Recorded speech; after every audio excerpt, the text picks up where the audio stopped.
வணக்கம். இட்லி பொடி எப்படி செய்யலான்னு பார்க்கலாம் வாங்க. அதுக்கு தேவையான பொருட்களை நான் எடுத்து வச்சுருக்கேன். அடுப்பை பற்ற வச்சு ஒரு வானல் வச்சிடலாம். வானல் வச்சு அந்த 20 மிளகா, காஞ்ச மிளகா எடுத்து வச்சுருக்கேங்க. ஒரு காஷ்மீரி மிளகா, கொஞ்சமாக எண்ணெய் போட்டு இதை நல்லா வறுத்து எடுத்துக்கணுங்க. அடுத்து 2 ஸ்பூன் மல்லி, அதையும் நல்லா வறுத்து எடுத்துக்கணும். இதுக்கெல்லாம் எண்ணெய் போட வேணாங்க. அதையும் நல்லா வறுத்து எடுத்துக்கிட்டு 1 ஸ்பூன் மிளகு, 1 ஸ்பூன் ஜீரகம், ரெண்டையும் ஒன்றா சேர்த்து நல்லா வறுத்து எடுத்துக்கணுங்க. அதையும் அடுத்து 150 குண்டு உளுந்து எடுத்து வச்சுருக்கேங்க. வெள்ளை உளுந்து வேணும்னா நீங்கள் கருப்பு உளுந்து கூட போட்டுங்க. அதையும் பொன்னிறமாக வறுத்து அதோடு சேர்த்துக்கணுங்க. அடுத்து 75 கிராம், அதாவது உளுந்தில் பாதி தான் நம்ம கடலைப்பருப்பு எடுக்கணும். அதையும் நல்லா வறுத்துட்டு தேவையான உப்பு போட்டுட்டு தேவையான பெருங்காயத்தூளையும் போட்டு அடுப்பை ஆஃப் பண்ணிடணுங்க. தேவையான பெருங்காயத்தூளையும் சேர்த்துட்டு அடுப்பை ஆஃப் பண்ணிவிட்டு ஏற்கனவே வறுத்து வச்ச பொருள் எல்லாத்தையும் இது வானல்லே போட்டு எல்லாத்தையும் நல்லா ஒன்றா கலந்து கொடுக்கணுங்க. கலந்து கொடுத்துட்டு மறுபடியும் அதை அந்த பாத்திரத்தில் போட்டுக்கணும். நல்லா ஆறுனதுக்கப்புறம் அதை நம்ம அரைக்கணுங்க. நம்ம இப்போ நல்லா ஆறிடுது. இப்போ வெறும் காஞ்ச மிளகாயை மட்டும் போட்டு முதல்ல அரைச்சிக்கலாம். எல்லா காஞ்ச மிளகாயும் சேர்த்து மிக்சியில் போட்டு அரைச்சிக்கலாம். நல்லா அரைச்சி வந்துடுச்சுங்க. இப்போ மீதி இருக்கிற எல்லா பொருட்களையும், மீதி இருக்க நம்ம வறுத்து வச்சுருக்க எல்லா பொருளையும் இதோடு சேர்த்து நம்ம அரைக்கலாம்.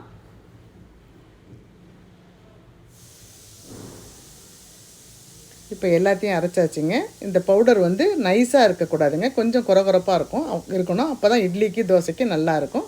அதை வேறு பாத்திரத்தில் மாற்றிடலாங்க. கொஞ்சம் சூடு ஆறுனதுக்கப்புறம் தான் நம்ம வேறு டப்பாவில் போடணும்.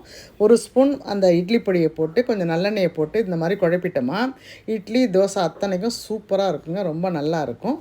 இப்போ அந்த நம்ம அரைச்சி வச்ச இட்லி பொடி ஆறிடுதுங்க. அதை வேறு பாத்திரத்துக்கு மாற்றிக்கலாம். இப்போ இந்த பொடியை வச்சு நம்ம ஒரு கீ பொடி இட்லி ஒன்று தயாரிக்கலாங்க. சூப்பராக இருக்கும். அதுக்காக நான் ஒரு தட்டு மினி இட்லி ஊற்றி வச்சுருக்கேங்க. ஆல்ரெடி அதை சூடாக செய்ய முடியாது, அதனால் முன்னாடியே ஊற்றி வச்சாச்சு. இப்போ பாருங்கள், ஒரு தட்டு இட்லி ஊற்றி எடுத்து வச்சாச்சு. இதை எப்படி செய்யலான்னு பார்க்கலாம் வாங்க. அடுப்பை பற்ற வச்சு ஒரு வானல் வச்சாச்சு. அதில் பெரிய ஸ்பூனாக இருந்ததுன்னா 2 ஸ்பூன் அளவுக்கு நான் ஜிஆர்பி நெய் தான் யூஸ் பண்ணியிருக்கேன். 2 ஸ்பூன் நெய் போட்டுக்கலாம். நெய் போட்ட உடனே அது காஞ்சதுக்கப்புறம் கடுகு, உளுத்தம் பருப்பு, கறிவேப்பிலை போட்டுக்கலாம். 2 ஸ்பூன் இந்த இப்போ அரைச்சி வச்சுருக்க இட்லி பொடியை 2 ஸ்பூன் தேவையான அளவுக்கு, அந்த இட்லிக்கு தேவையான அளவுக்கு போட்டுக்கலாம். நான் 2 ஸ்பூன் போட்டிருக்கேன். இட்லி பொடி போட்ட உடனே அடுப்பை ஆஃப் பண்ணிவிடுங்க. அடுப்பை ஆஃப் பண்ணிவிட்டு அந்த பொடியை நல்லா அந்த நெய்யில் கலந்து கொடுத்துட்டு இந்த இட்லியும் அதோடு சேர்த்து கலந்துக்கணும்.